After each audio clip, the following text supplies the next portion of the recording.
দর্শক বন্ধুরা, 4 রুমের একতলা বাড়ির ডিজাইন আপনারা দেখতে পাচ্ছেন। বাজেট কম, বাড়ি করতে পারছেন না, টেনশন করবেন না, বাড়ি করতে পারবেন। আমাদের এই বিল্ডিংটার কত টাকা খরচ হয়েছে তথ্যগুলো জেনে নিন। নেওয়ার পরে আপনারাও চাইলে সুন্দর স্বপ্নের একটি বাড়ি করতে পারবেন। আমাদের বিল্ডিংটার দৈর্ঘ্য আছে ছাদের কার্নিশ সহ 43 ফুট, প্রস্থ আছে 33 ফুট।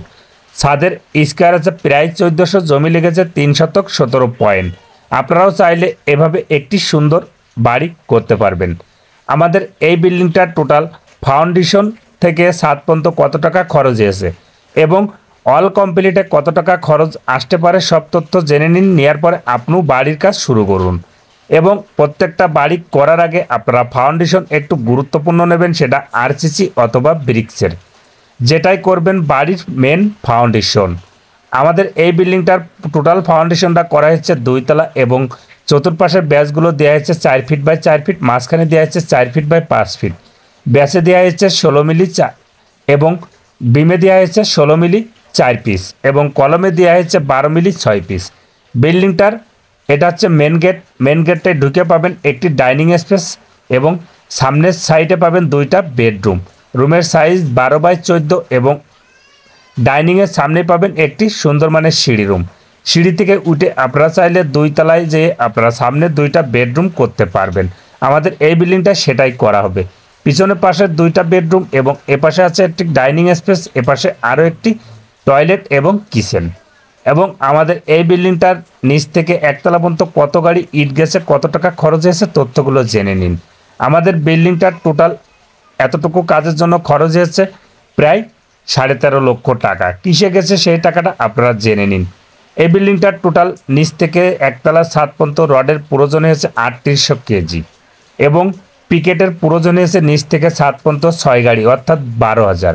1 নম্বর ইটের প্রয়োজন পড়েছে 10,000 অর্থাৎ 5 গাড়ি। নিচ থেকে ছাদ পর্যন্ত সিমেন্টের প্রয়োজন হয়েছে 310 ব্যাগ।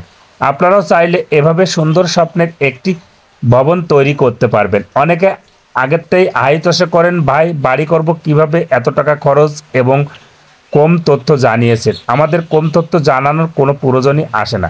এসব বাড়িগুলো প্ল্যান দিয়ে করা না, এমনি আমরা নিজেরাই কন্ট্রাক্টর এবং মালিকানা এক জায়গায় মতো বিনিময় করে নিয়ে প্ল্যানটি করা হয়।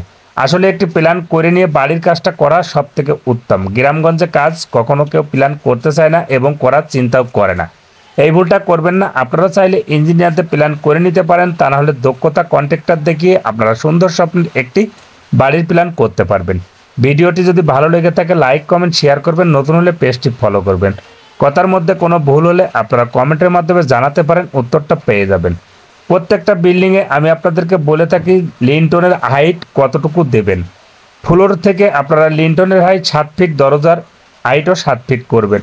বিল্ডিংটা থাকবে খোলামেলা। এটা হচ্ছে কিচেন রুম। কিচেন রুমের সাইজ দেওয়া আছে 7 ফিট বাই 9 ফিট এবং আপনারা অনেকে আছেন আরসিসি বাড়িগুলো গাঁথনি করে ছাদ দিলে কি সুবিধা। গাঁথনি করে ছাদ দিলে আপনার গাঁথনি এবং বিমের যে চাপটা, ছাদের লোডটা একবারে কলম এবং বিমে গাঁথনি একসাথে নিতে পারবে। আপনার বিল্ডিং